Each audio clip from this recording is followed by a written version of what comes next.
Pilunya Satpam dipecat imbas ibu-ibu curi pepaya di tempat wisata Bogor, sang anak curhat. Nasib pilu dialami seorang Satpam salah satu lokasi wisata di Bogor yang dipecat akibat aksi ibu-ibu mencuri pepaya di tempat tersebut. Padahal Satpam lanjut usia tersebut masih memiliki tanggungan jawab berupa anak dan istri yang harus dinafkahi. Kejadian yang menimpa Satpam ini pun viral di media sosial, usai dibagikan sang anak dan diunggah akun Instagram Ratu Nyinyir Official Minggu, 15 September 2024. Dalam unggahan tersebut, tampak satu video yang memperlihatkan aksi ibu-ibu saat mencuri pepaya. Tampak seorang emak-emak berjalan mendekati pohon pepaya yang berbuah cukup lebat. Tiba-tiba ibu-ibu tersebut mengambil dan memetik satu buah pepaya dari pohon yang lebat itu. Tak berselang lama muncul ibu-ibu lainnya, namun hanya menyaksikan saja lalu kembali pergi. Namun siapa sangka aksi pencurian pepaya oleh oknum ibu-ibu tersebut berbuntut panjang.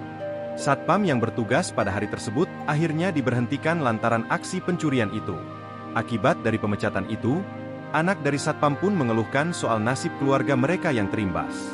Ulah emak-emak yang sampai menyebabkan Satpam kehilangan pekerjaan itu pun ramai menuai kritikan warganet.